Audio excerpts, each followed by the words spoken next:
Hola, un gran saludo a todos. Les habla Claudio Rodríguez, director de baseballjaponés.com, y les doy la más cordial bienvenida al episodio número 153 de La Hora del Béisbol Japonés.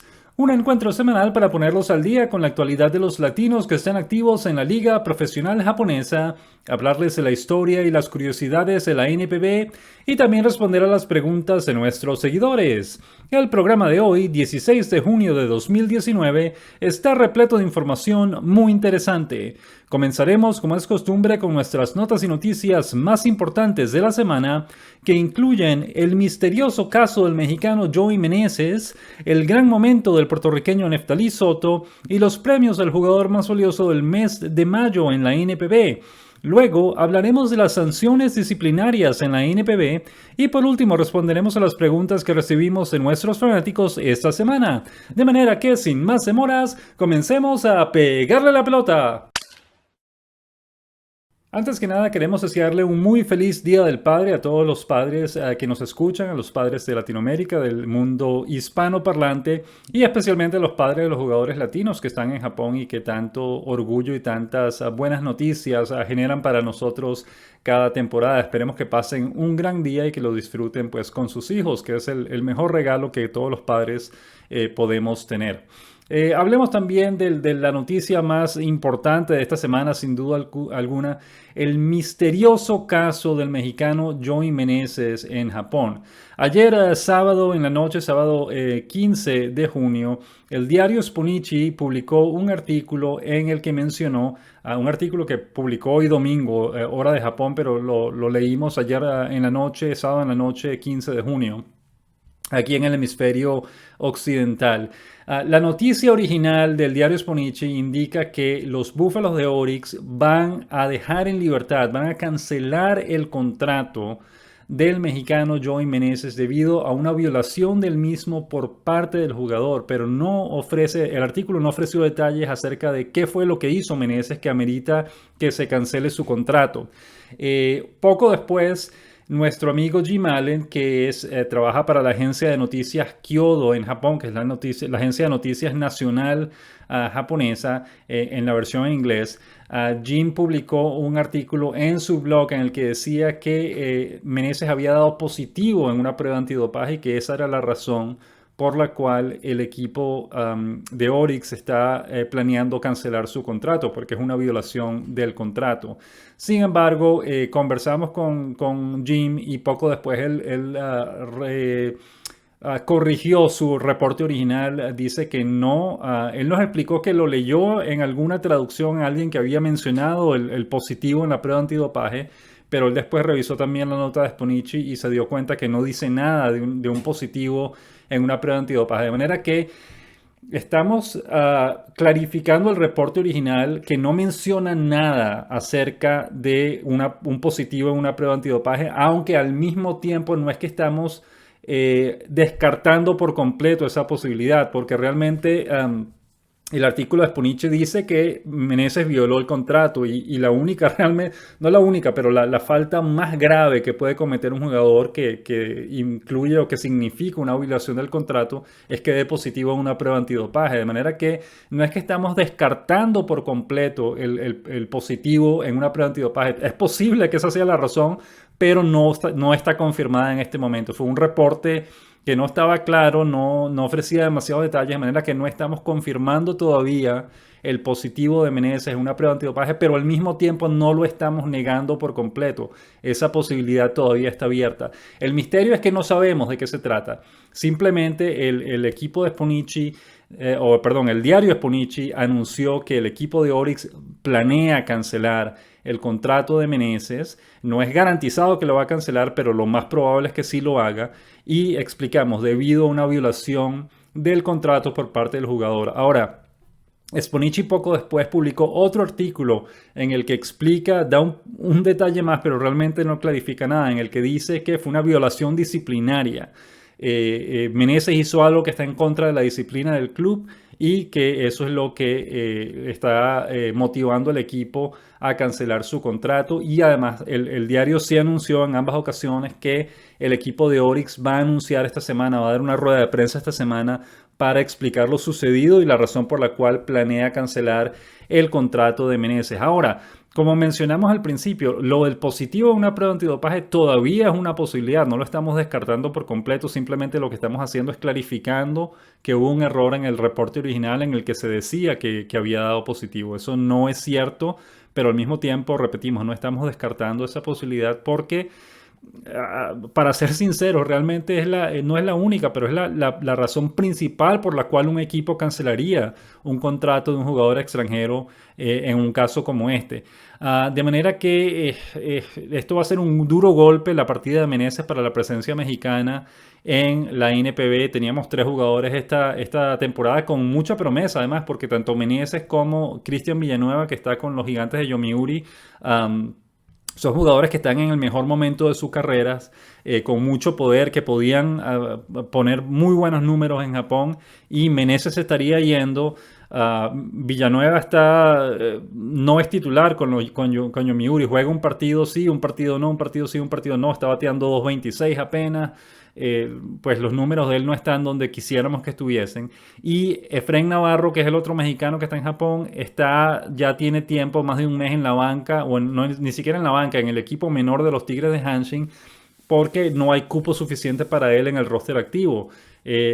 Su cupo o su puesto lo está ocupando el dominicano Jeffrey Marte, que es una prioridad para Hanshin por encima de Navarro, de manera que Navarro es posible que pase el resto de la temporada en el equipo menor de Hanshin y que lo dejen además en libertad una vez que termine la temporada. De manera que, repetimos, mala noticia para todos en general, para todos los latinos que ven acción en la NPB, y especialmente para los mexicanos, porque entonces se estaría yendo uno de los mexicanos temprano, sin chance de haber hecho algo más, y además saliendo por la puerta de atrás, saliendo en mala manera, en mala forma de la NPB, y eso es algo lamentable. Hasta el momento, Meneses solo ha visto acción 29 partidos, tiene promedio de 2.06, 4 jonrones y 14 empujadas.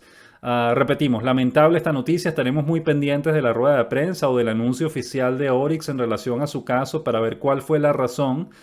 Pero repetimos, es lamentable la noticia de todas. Lo que parece inevitable es que ya Meneses se va a ir de Japón y si el equipo cancela su contrato, eso se transforma después en un veto de por vida, porque ningún otro equipo japonés lo va a contratar, teniendo en cuenta que él salió de Japón de esta mala manera, por la puerta de atrás. De manera que, repetimos, lamentable la noticia del caso de Meneses, y les estaremos informando tan pronto como sepamos el resto de los detalles de su caso, la razón por la cual el equipo lo está dejando en libertad. Hablemos de una noticia más agradable, en este caso del gran momento del puertorriqueño Neftalí Soto. Él tenía 22 turnos consecutivos sin hit desde que comenzaron los juegos Interliga. Estaba pasando mucho trabajo sobre el plato. Afortunadamente esta semana ya detuvo esa racha y la detuvo de la mejor manera posible. Conectó 4 jonrones en 4 partidos consecutivos y empujó 7 carreras esta semana.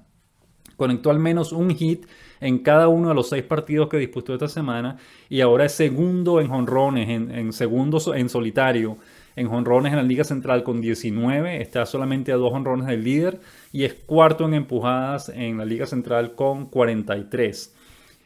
Otra gran noticia esta semana es el momento del cubano Yuribel Gracial, que sigue encendido. Él había conectado 4 jonrones en 4 partidos consecutivos la semana pasada. Esta semana conectó 2 jonrones más y empujó 5 carreras más. Ya es sexto en jonrones en la Liga del Pacífico con 15 y es decimoquinto en empujadas con 32. Además está bateando 325, es el latino que tiene mejor promedio ofensivo en este momento, de manera que fantástica la noticia que Gracial sigue encendido en el béisbol japonés, jugando con los halcones de SoftBank. Es buen momento también para hacer un repaso de quiénes son los máximos jonroneros latinos en este momento. Estamos a mediados de junio y ya tenemos 5 latinos con más de 10 jonrones y con buenos números además. El líder de la lista es el puertorriqueño Neftalí Soto, que tiene 19. El segundo es el dominicano Xavier Batista, que tiene 18. Tercero es el cubano Alfredo Espaine, que tiene 17. Cuarto el cubano Yuribel Gracial, que tiene 15, y quinto el venezolano José Celestino López, que tiene 12 jonrones. De manera que tenemos 5 latinos con más de 10 jonrones. En cuestión de 2 semanas, 3 semanas, deberíamos tener al menos 3 latinos con 20 jonrones y esperar a ver. Gracial y López probablemente lleguen a los 20 jonrones también más adelante esta temporada. Son fantásticas noticias, buen momento de juego para estos 5 jugadores y esperemos que continúen así, que sigan produciendo buenos números ofensivos durante el resto de la temporada. Hablemos también de la noticia, la sequía de hits del cubano Alfredo Despaine, que pasó un poco desapercibida y que afortunadamente ya hoy domingo terminó, pero aún así Despaine tuvo 18 turnos seguidos sin conectar hits, más o menos desde que comenzaron los juegos interligas ha estado más decaído en su ofensiva. Su promedio cayó de 2.94 a 2.71 en este momento. Y además ha sido suplente en 4 juegos durante esta racha en la que no ha bateado o esa racha en la que no conectó hits. Nos preguntamos si habrá tenido algún tipo de molestia física o algo, porque ha comenzado, repetimos, ha comenzado 4 juegos en la banca y ha salido simplemente como bateador emergente en algún momento del partido. De manera que al menos en los últimos 2 juegos ya ha sido titular otra vez, pero es probable que haya tenido algún tipo de molestia física o de lesión menor y por esa razón lo estaban descansando y no utilizándolo como titular para asegurarse de que no se agravase la lesión. De cualquier forma, repetimos, ya hoy domingo detuvo esa racha, hoy domingo se fue de 5-2 con 2 sencillos y empujó una carrera, primera carrera que empuja en 10 días, por cierto, y cortó en 18, la racha no pasó de ahí, cortó en 18 su racha de turnos consecutivos sin conectar hit. De manera que ya al menos hoy conectó 2 hits y se va recuperando poco a poco Despaine. Hablemos también del premio a los jugadores más valiosos del mes de mayo que los anunciaron este martes 11 de junio. Y la triste noticia fue que ni el dominicano Xavier Batista en la Liga Central ni el cubano Alfredo Despaine en la Liga del Pacífico lograron ganar el premio, y a pesar de que ambos eran candidatos y tenían muy buenos números para competir por ese galardón. Sin embargo, como ya lo habíamos advertido y ya lo habíamos explicado, en Japón, por alguna razón que todavía desconocemos, el premio al jugador más valioso del mes normalmente se le da al jugador con mejor promedio ofensivo, sin importar cuántos jonrones tuvo, sin importar cuántas carreras empujadas, sin importar nada más. Lo único que importa, o lo máximo que importa, lo más importante es el promedio ofensivo, y sea un jugador que no conectó jonrones ni empujó carreras, pero batió 450, y hay otro que batió 310, pero conectó 15 jonrones, empujó 30 carreras, pues el promedio se lo dan al jugador que batió 450 y no al que conectó los 15 jonrones y empujó las 30 carreras. De manera que eso fue exactamente lo que pasó. En la Liga Central, el premio lo ganó Shuhei Takahashi de los Dragones de Chunichi, que batió 417. En comparación, Batista terminó el mes de mayo con promedio de 352, 10 honrones, 21 empujadas y 24 anotadas. Excelentes números, era un buen candidato, pero Takahashi batió 417, casi 70 puntos más que Batista. Conectó 3 honrones, Batista conectó 10, es decir, la balanza todavía en nuestra opinión estaría a favor de Batista. Sin embargo, algo en lo que sí superó Takahashi claramente a Batista fue en carreras empujadas. Takahashi empujó 29 carreras en el mes de mayo, mientras que Batista solo empujó 21. De manera que en este caso no estamos en desacuerdo. Nos parece que al final los números sí favorecen a Takahashi.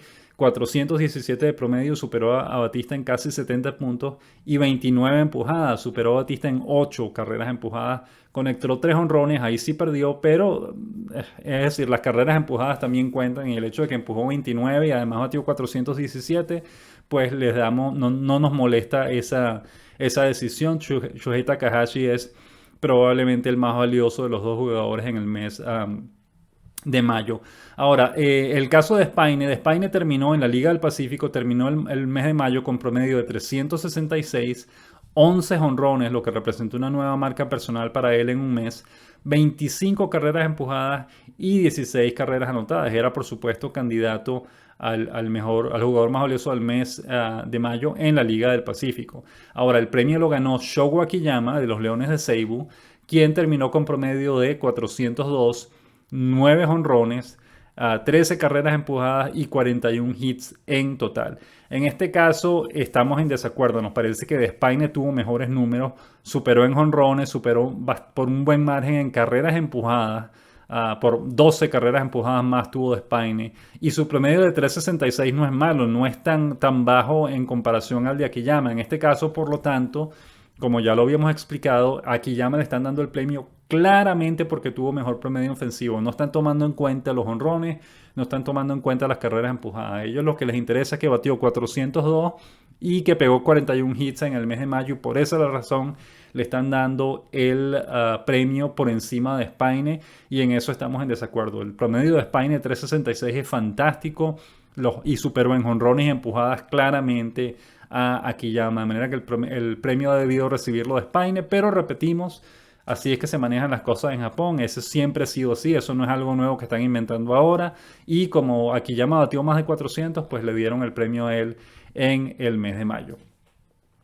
Hablemos ahora de los latinos más destacados de esta semana. Soto, como ya mencionamos al principio, su promedio estuvo como en 250, 260. No fue un gran promedio ofensivo, pero sí conectó 4 jonrones en 4 partidos consecutivos, empujó 7 carreras y también anotó 4 carreras. Ahora está segundo en jonrones en la Liga Central y cuarto en empujadas.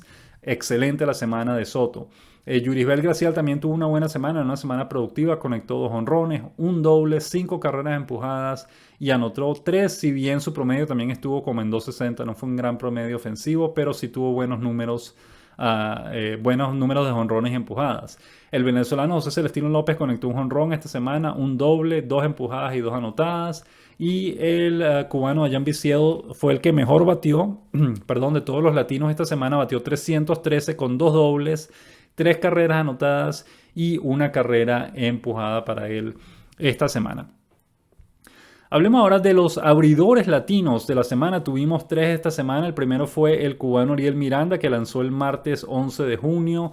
6 entradas completas, permitió 3 hits, 2 carreras nada más, ponchó a 4 y otorgó 4 boletos. Eso es lo que llaman una apertura de calidad, en la que se permiten 3 carreras o menos en 6 entradas o más lanzadas, y eso fue lo que hizo Miranda. 6 entradas completas, permitió solo 2 carreras, se fue sin decisión, por lo tanto su récord se mantiene en 3-3 y su efectividad bajó a 5.02. El viernes 14 de junio fue el turno del dominicano Christopher Mercedes, quien también se fue sin decisión, lanzó 5 entradas completas, permitió 5 hits, 2 carreras, 9 ponches, otorgó solamente 2 boletos. Repetimos, se fue sin decisión, su récord del año quedó en 5-3 y su efectividad bajó a 3.57, o se mantuvo, perdón, en 3.57, y eso lo mantiene en el 8º puesto de efectividad de la Liga Central. Y hoy domingo el cubano Nelky García fue el abridor de los Tigres de Hanshin, lanzó 5 entradas completas, permitió 9 hits, 5 carreras, pero solo 2 de ellas fueron limpias, ponchó a 5, no otorgó boletos y se fue sin decisión. Por lo tanto, su récord se mantiene en 2-2 y su efectividad bajó un poco y está ahora en 6.35. Esos fueron los 3 latinos que abrieron esta semana en la NPB. Hablemos también de la escalera del fenómeno Shohei Ohtani. Eso fue el jueves 13 de junio ante Tampa Bay. Ohtani abrió el juego con un jonrón de 3 carreras y después pegó un doble, un triple y un sencillo para completar la escalera y convertirse en el primer jugador japonés en batear la escalera en las grandes ligas. Esta semana además conectó 7 hits, incluyendo 2 jonrones, anotó 4 carreras y empujó 5.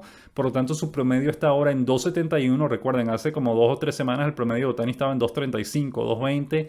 Ya subió su promedio a 2.71 y sus totales de jonrones a 8 y 27 respectivamente en apenas 33 juegos que ha disputado esta semana como bateador designado. De manera que ya poco a poco o ya encendió los motores a Shohei Ohtani, sigue mejorando sus números y repetimos, el hecho de que haya bateado la escalera pues es algo fantástico. Obviamente es un testamento, una confirmación del gran talento con el que juega con el que tiene este joven jugador japonés, y no podemos esperar hasta la temporada que viene a que empiece a lanzar otra vez. Recuerden, él es lanzador bateador.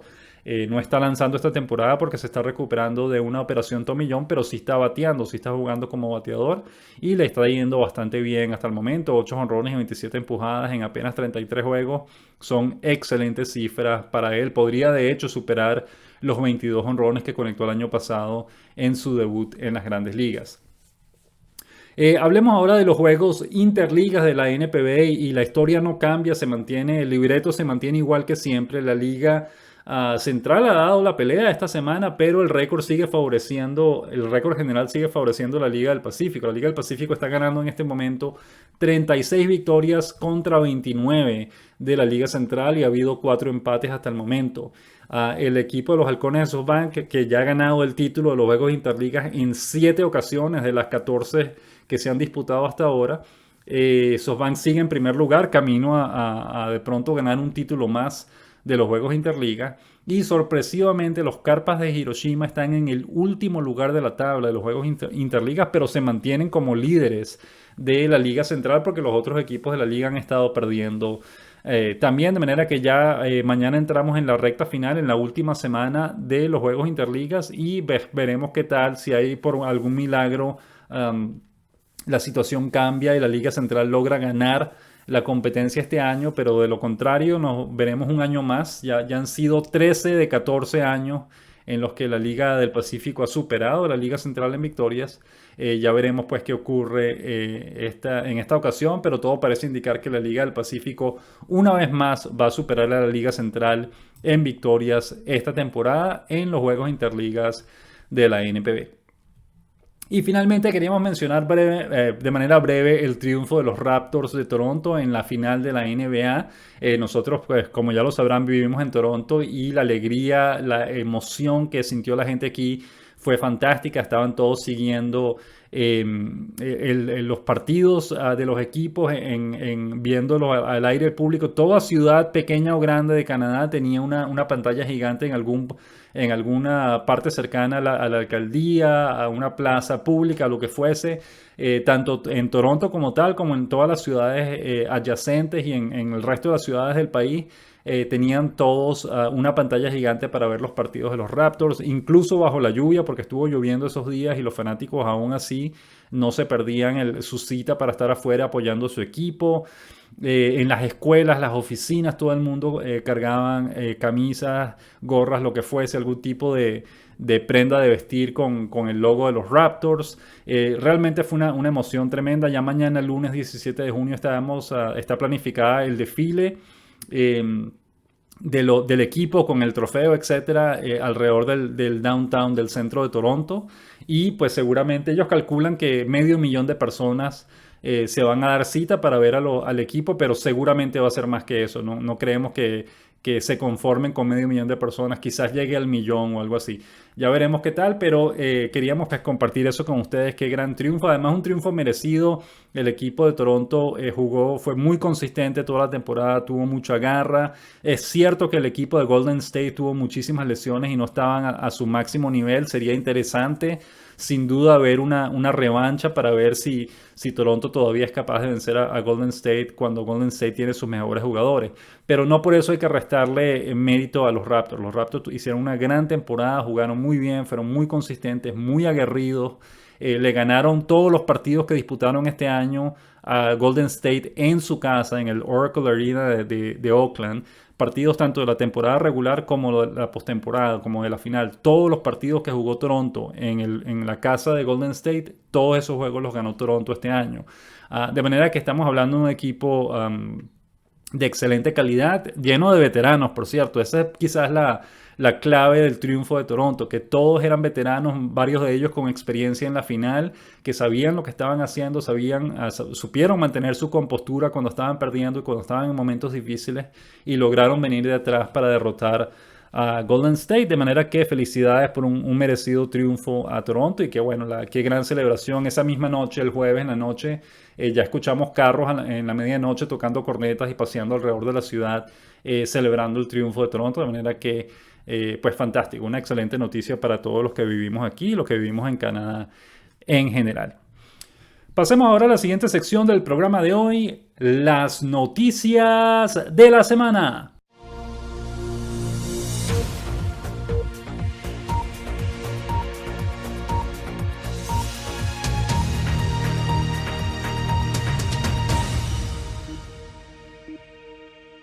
Nuestra semana comenzó el lunes 10 de junio con nuestra columna El Bate del Samurái, en la que hablamos de la mala suerte de los abridores latinos de los Dragones de Chunichi. Hablamos del caso de Egny Romero, el dominicano, que esta temporada estaba lanzando muy bien, pero lamentablemente sigue perdiendo. Tiene récord de 3-5 hasta ahora, a pesar de que ha hecho de sus 9 salidas, 6 han sido de calidad, pero ha perdido 5 de esos partidos, lamentablemente.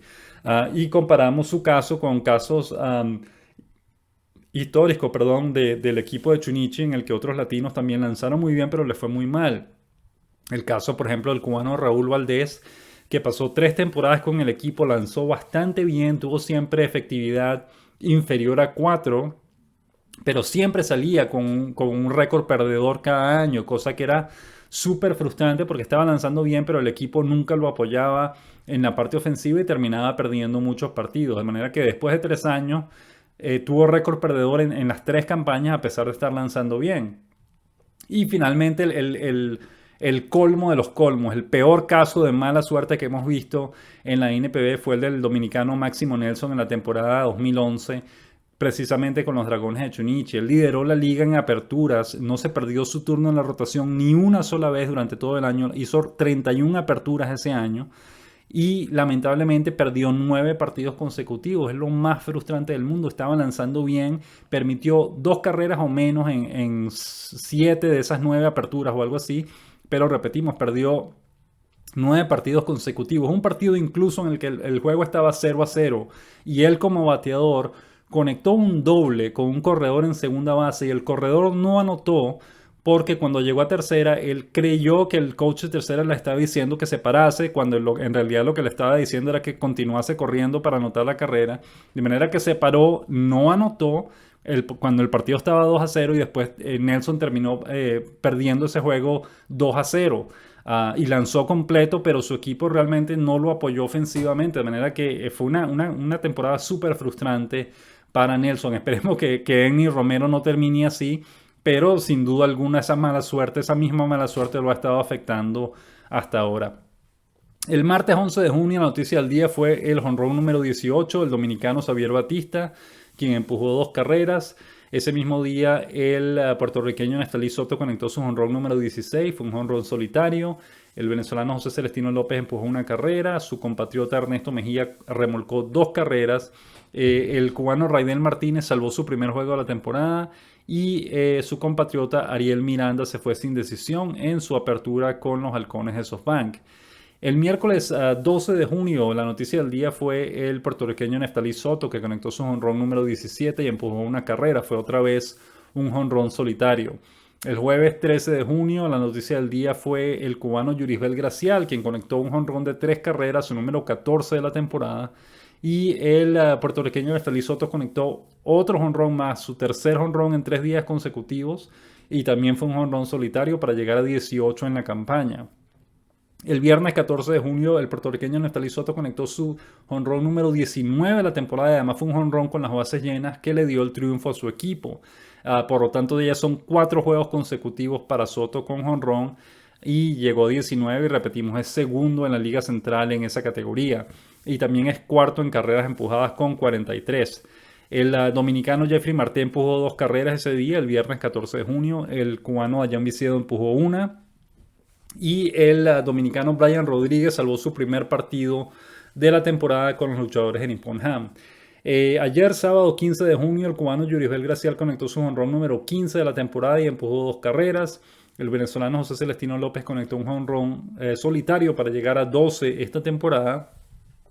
Y el dominicano Rafael Dolis lamentablemente perdió en relevo, permitió 2 carreras, ambas sucias, y su equipo terminó perdiendo cuando él tenía la oportunidad de salvar ese juego. Y hoy domingo 16 de junio el venezolano Ernesto Mejía conectó su 4º jonrón de la temporada y empujó 2 carreras. El dominicano Xavier Batista se fue de 3-3 con 2 dobles, un sencillo y 2 carreras empujadas. Y el cubano Alfredo Despaine se fue de 5-2 con 2 sencillos y 1 carrera empujada. Esas fueron las noticias más importantes de esta semana, de manera que pasemos ahora a la siguiente sección del programa de hoy, conociendo al béisbol japonés. Esta semana en Conociendo el Béisbol Japonés queremos hablar de las sanciones disciplinarias en la NPB y esto es en raíz o en relación al caso del mexicano Joey Meneses que como mencionamos al principio su equipo, los Búfalos de Orix, planean cancelar su contrato debido a una violación disciplinaria por parte del jugador. El equipo lamentablemente no ha especificado de qué se trata, qué es eso, qué significa esa violación disciplinaria, pero obviamente fue algo grave porque el equipo está planeando en cancelar su contrato por completo. Y precisamente para tener una perspectiva de este tipo de problemas en la historia de la NPB, queríamos mencionar distintos casos de distintas suspensiones, tanto jugadores japoneses como latinos, para que tengan una idea de dónde podría estar la gravedad del caso de Meneses. Por ejemplo, hace 2 años, si mal no recordamos, los Gigantes de Yomiuri suspendieron por media temporada al lanzador, a uno de sus lanzadores estrellas, Shun Yamaguchi, porque estando ebrio en un bar se puso a pelear con otro hombre, se cayeron a golpe los dos y eso obviamente salió en todos los tabloides japoneses y causó una gran vergüenza, pues una gran pena para el equipo que uno de sus jugadores, especialmente uno de sus lanzadores estrellas, estuviese envuelto en un altercado de esa forma. ¿Qué hizo el equipo? Eso ocurrió como a mediados de temporada, como en junio o algo así.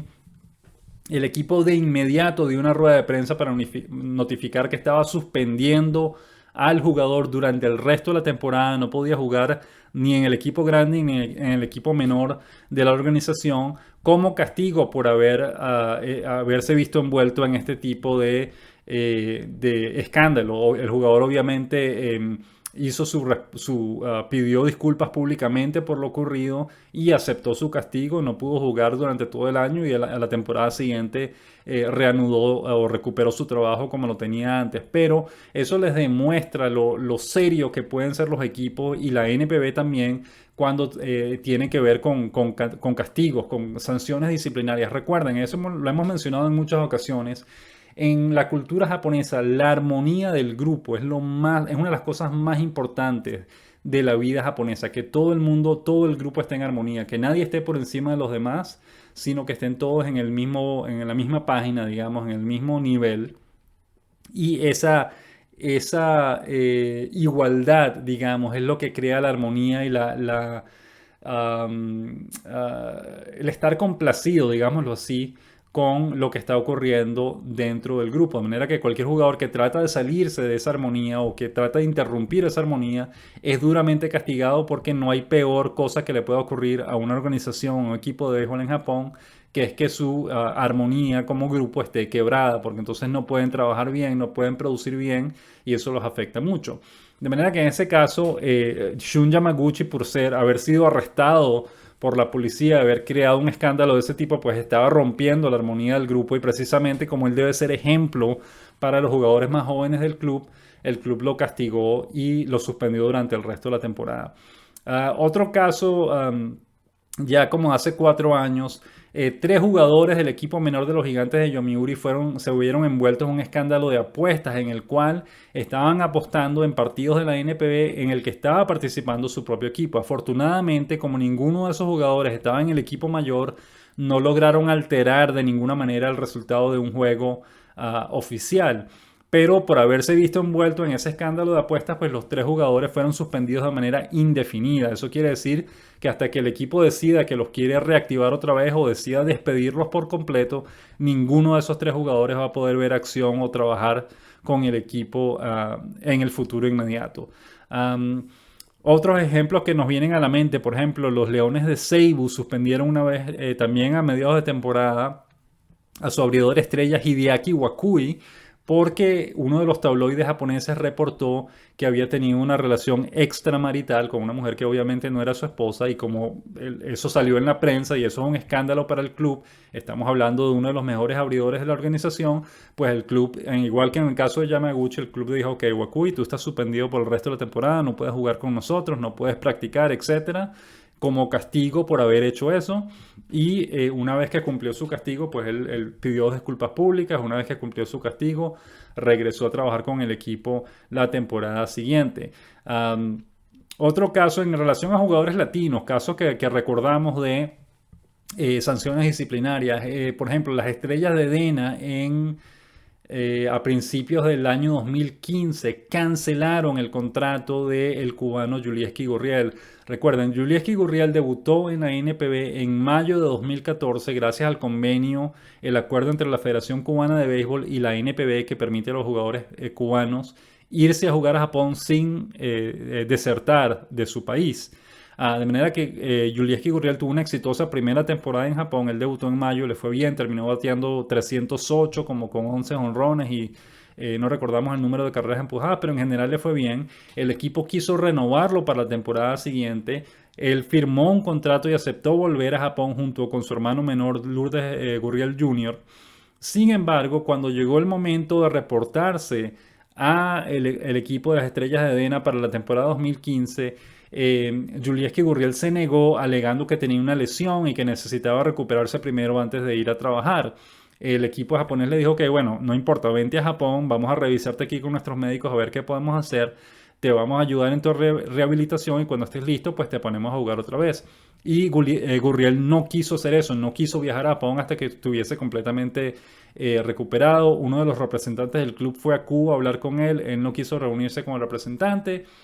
La decisión final fue que el equipo dijo, ok, no vamos a seguir con este jueguito. Le cancelaron de inmediato, lo dejaron en libertad. Para que, y bueno, poco después él terminó desertando yéndose a las grandes ligas. Pero ese fue el caso con Yulieski Gurriel. Al menos en ese caso, Dena canceló su contrato por obviamente una falta de cumplimiento del contrato. Gurriel no quiso irse a Japón a cumplir su contrato, el equipo simplemente lo canceló. Ahora, recordamos otros casos, por ejemplo, el del venezolano Alex Cabrera, que cuando jugaba con los Búfalos de Orix, esto fue en la temporada 2010 o 2009, si mal no recordamos, 2010 probablemente, aparentemente en una práctica del equipo, Cabrera sacó una pistola unas pistolas de aire, esas que hacen ruido pero no disparan balas, y empezó a dispararle a sus compañeros en medio de la práctica y eso causó un susto tremendo para todos los jugadores que salieron corriendo escuchando los disparos de la pistola, etcétera. Y creemos que lo multaron, realmente no recordamos cuál fue el castigo de Cabrera. Le habrán dado una multa financiera y quizás lo habrán suspendido por 1 o 2 juegos, pero la cosa no pasó de ahí. Fue un caso relativamente menor de indisciplina por parte de Alex Cabrera. El dominicano Daniel Cabrera, por ejemplo, que pasó 2 temporadas en Japón, en su segunda temporada fue bajado al equipo menor de los gigantes, de los Dragones de Chunichi, perdón, durante los entrenamientos primaverales por no esforzarse en las prácticas. Sus coaches lo notaron que no estaba corriendo duro, no estaba haciendo su mejor esfuerzo en las prácticas y como castigo decidieron bajarlo al equipo menor. Algo similar ocurrió con el mexicano Luis Cruz cuando jugaba con los Gigantes de Yomiuri. A finales de temporada el equipo, él conectó un roletazo al cuadro y simplemente trotó a la primera base, no corrió con toda la fuerza del mundo. Y el manager se molestó por eso porque no estaba demostrando... desde el punto de vista del manager, por supuesto, no estaba demostrando compromiso total con el equipo y por esa razón lo bajó al equipo menor y no lo dejó jugar en la postemporada con los Gigantes de Yomiuri. El cubano Alex Guerrero también pasó todo el año pasado, 2018, o no todo, la mayoría de la temporada pasada en el equipo menor de Yomiuri porque lo bajaron en un momento. Luego el manager quiso reunirse con él y él se negó a reunirse con su manager y por esa razón el manager como castigo lo dejó en el equipo menor de Yomiuri casi durante el resto de la temporada.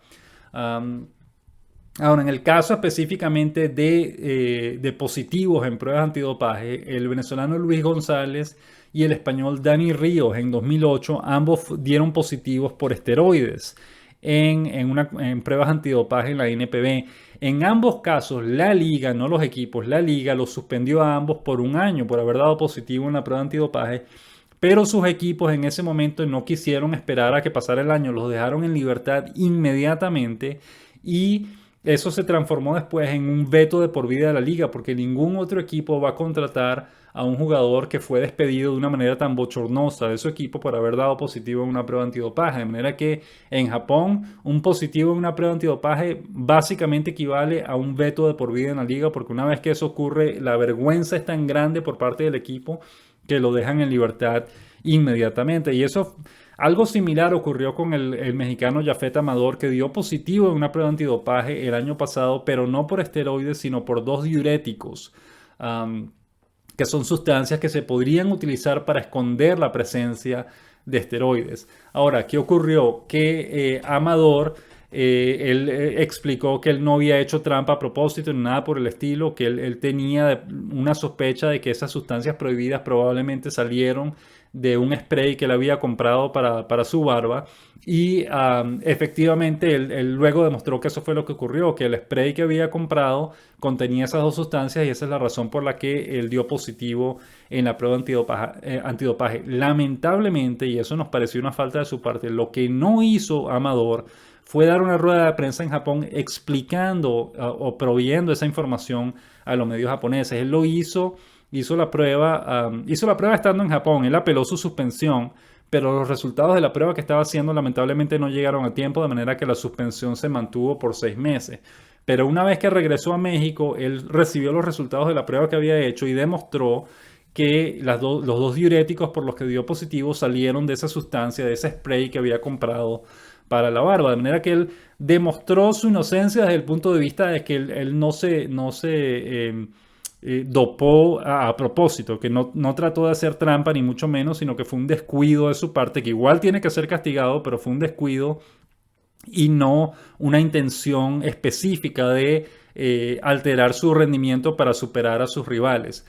Repetimos, en lo que estamos en desacuerdo con el que hizo Amador fue que él no explicó esa información en Japón y ha debido hacerlo al menos para limpiar su nombre y que la gente no piense de él que simplemente fue una persona un jugador que se dopó y que por eso merece haber sido dejado en libertad. Él ha debido explicar qué fue lo que ocurrió y ha debido disculparse también, cosa que hasta donde sabemos no lo hizo estando en Japón y esa es la razón por la que ya no juega en Japón. El equipo después de la apelación y todo eso lo terminó dejando en libertad porque dijo, bueno, caramba, mejor no mantener este jugador en el equipo porque nos causa, daña nuestra imagen de alguna manera.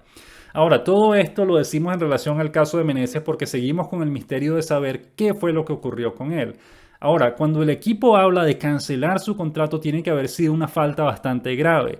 Y la falta más grave que un jugador puede cometer en relación al no cumplimiento de su contrato es dar positivo en una prueba antidopaje. Eso es lo peor que puede haber ocurrido y la razón por la cual el equipo quisiera cancelar de inmediato su contrato. Pensamos en que quizás podría ser algo así como que utilizó un pasaporte falso o que no declaró una lesión que sí tenía, algo así por el estilo, pero realmente el reporte del diario Sponichi dice una violación de la disciplina del club. De manera que eso realmente no explicaría lo de un pasaporte falso o algo por el estilo, o tampoco explicaría lo de una lesión preexistente porque eso hubiese salido en el examen médico que el jugador tiene que hacer antes de firmar con el equipo.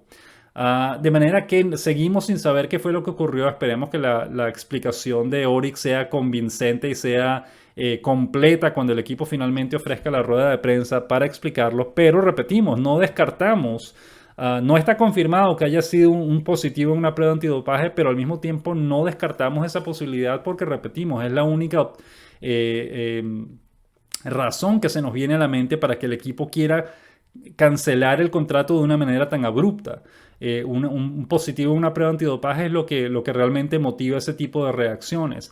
Si tomamos el caso de Yulieski Gurriel, por ejemplo, el equipo canceló su contrato porque él se negó a cumplirlo. En el caso de Meneses, pues no nos imaginamos que él hubiese estado poniendo peros en las prácticas del equipo menor de los Búfalos de Orix, o que no haya querido reunirse con su manager o nada por el estilo. No creemos que ese haya sido el caso. Es posible, pero no creemos que ese haya sido el caso con Meneses. Y cosas de apuestas, por ejemplo, que sí motivarían un despido de por vida de la liga a un jugador, pues hasta donde entendemos, Meneses no habla japonés y no lo vemos metiéndose o ligándose, mezclándose con la mafia japonesa para participar en escándalos de apuestas, ni mucho menos. De manera que repetimos, no está confirmado, pero el positivo de una prueba antidopaje sigue siendo la explicación más convincente o más lógica para esta posición que está asumiendo el equipo de Oryx de querer cancelar su contrato. De manera que estaremos pendientes de lo que ocurre esta semana, cuando el equipo finalmente dé la rueda de prensa o lo anuncie oficialmente a través de su página en un comunicado. Les estaremos llevando pues todos los detalles de lo que ellos decidan, la razón por la cual están queriendo cancelar el contrato de Meneses, pero debe ser algo grave sin duda alguna, porque de otra manera, y como ya lo vimos en los ejemplos que ya mencionamos, la situación se hubiese resuelto con una multa económica o con bajar al jugador, perdón, al equipo menor, suspenderlo por medio año o algo así, pero no cancelar por completo su contrato. Eso obviamente sería el resultado de una falta bastante grave, y lo más grave que se nos ocurre es el positivo en una prueba antidopaje.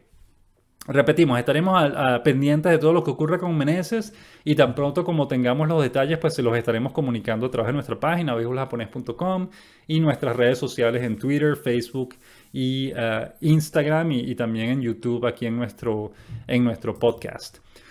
Pasemos ahora a la sección final del programa de hoy, las preguntas de la semana. 監督、よろしくお願いいたします。はい、どういたしまます。ずはオファーをされた時の気持ちを教えてください。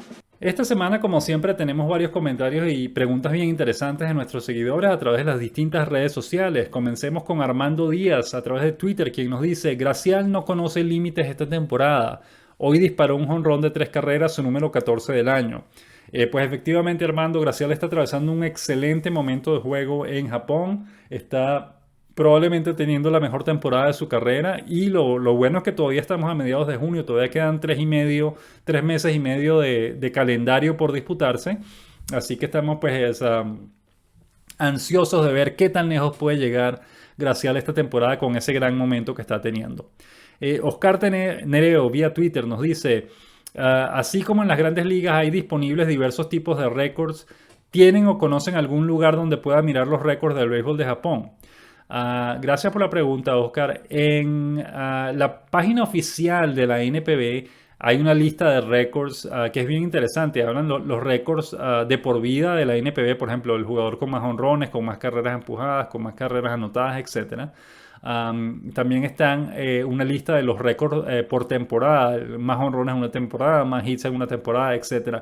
Toda esa información está disponible en la página oficial de la NPB, pero lamentablemente todo eso está en japonés. No hay ninguna...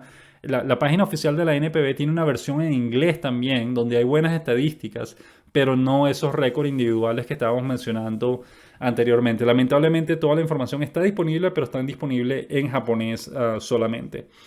Oscar Nereo nos hace un comentario más, dice: lo importante es que Oryx sea claro a la hora de explicar y que no dé una explicación a medias en el caso de Meneses. Estamos totalmente de acuerdo, estaremos pendientes a ver de cuál es la explicación o qué es lo que dice Oryx, pero repetimos, tiene que haber sido algo grave, porque si no el equipo no estuviese hablando de una cancelación de su contrato, lo estaría multando o lo estaría bajando el equipo menor, etc. Pero eso de cancelar el contrato tiene que haber sido una falta bastante grave. Rosa Cuevas vía Twitter dice: ¿cuántos peloteros asiáticos han jugado en las grandes ligas? Caramba, Rosa, lamentablemente no seguimos a todos los peloteros asiáticos en general, simplemente seguimos a la página, a la liga japonesa, a la NPB. De la NPB o de la liga japonesa sí podemos decirte que 58 jugadores en total han jugado en las grandes ligas en este momento. Pero eso solamente son los jugadores japoneses. El número de jugadores asiáticos, coreanos, surcoreanos, taiwaneses, etc., eso sí no los conocemos.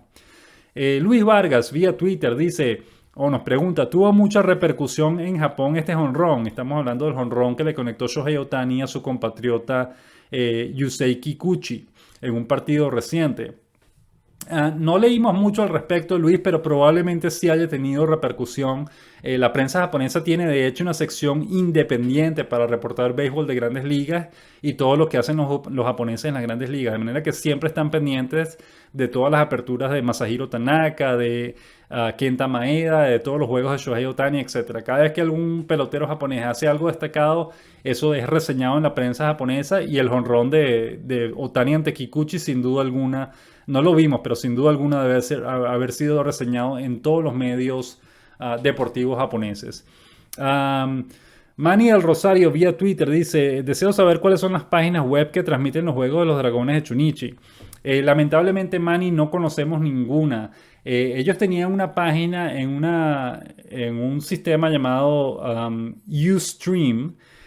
Tenían un canal ahí donde transmitían de vez en cuando, transmitían juegos en vivo del equipo, pero lamentablemente ya tienen como 2 años que no lo hacen, de manera que no existe en este momento ningún canal fuera de Japón o ninguna página web fuera de Japón que transmite los juegos de los Dragones de Churinchi. Y lamentablemente, pues esos partidos no están disponibles.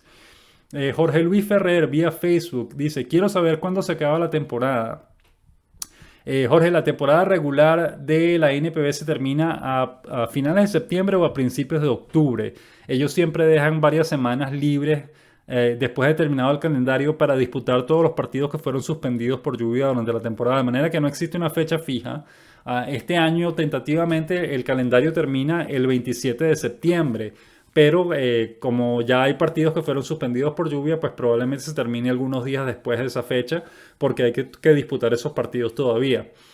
Rafael Ortiz, perdón, no, Jorge Luis Ferrer tiene otra pregunta. Dice: ¿me puede decir cuántos juegos o de cuántos juegos es la temporada regular en Japón? 143, Jorge, en este momento. Esa cifra ha cambiado. En algún momento fueron 146, luego bajaron a 144. Por muchísimos años fueron 130 juegos nada más.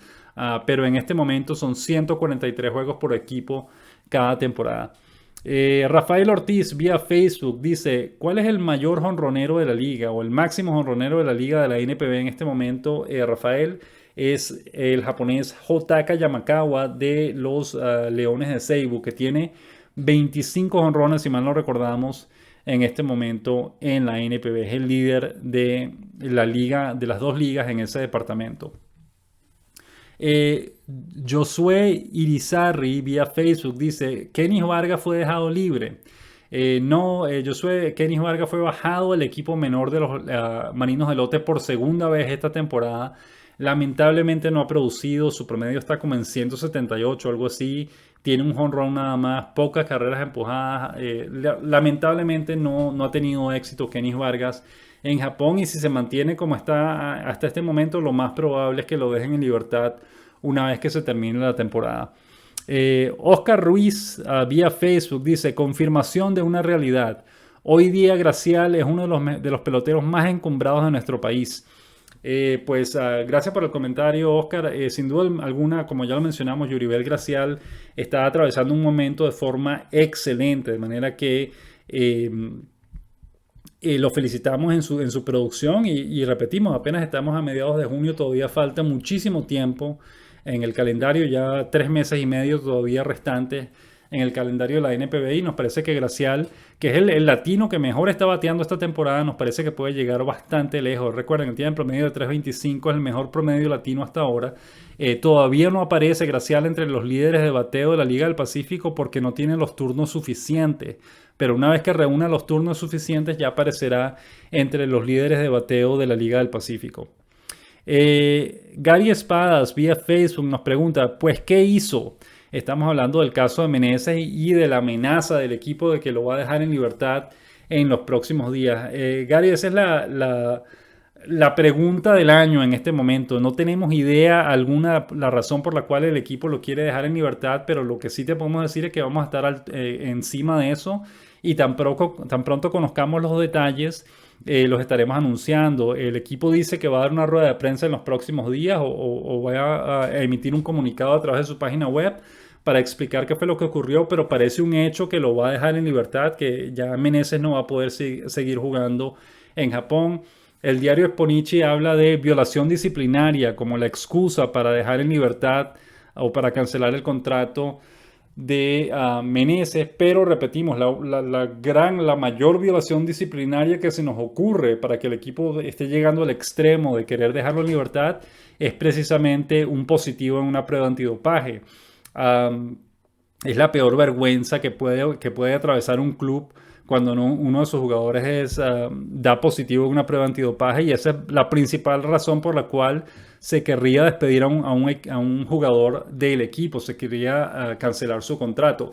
De pronto el equipo se está valiendo de algún tipo de excusa porque no está satisfecho con el trabajo que ha hecho hasta el momento Meneses y se está valiendo de algún tipo de excusa legal para aprovechar la ocasión y despedir a Meneses y así no tener que pagarle durante el resto. Bueno, no, ahora si cancelan su contrato, de todas, igual tendría que pagarle el monto total que le habían prometido porque no es incumplimiento de su parte, sino que simplemente el equipo pues no está satisfecho con él, aunque repetimos, el equipo dice que él violó los términos del contrato y esa es la razón por la que lo están dejando en libertad. Estamos muy ansiosos de conocer su punto de vista, de que él nos diga con sus propias palabras cuál es el problema y qué fue lo que ocurrió, a ver qué termina ocurriendo. Realmente no lo sabemos, pero lamentablemente parece un hecho que ya Meneses va saliendo de los Búfalos de Oryx y si eso ocurre, repetimos, eso se transforma luego automáticamente en un veto de por vida del béisbol japonés, porque ningún otro equipo japonés lo va a contratar si él es despedido de esta manera, por la puerta de atrás, además, de una manera vergonzosa, por algún tipo de problema o algún tipo de violación de los términos del contrato que firmó con el club. Finalmente tenemos un comentario de Luis Vargas a través de la sección de comentarios de nuestra página beisboljaponés.com. Luis nos dice, estoy leyendo Ikigai Esencial de marzo de 2018, donde Ken Mogi dice que el Ikigai es un fenómeno japonés entendido como la razón para levantarse cada mañana. Me pregunto si en cierta medida la NPB es una evolución de la MLB, depurando las faltas sabermétricas y sobre todo de medición de los méritos de pitchers, sobre todo en la evaluación de los salvados, las victorias y las derrotas. Luis, te confesamos que no entendemos bien cuál es tu pregunta o qué es lo que te gustaría escuchar de nosotros.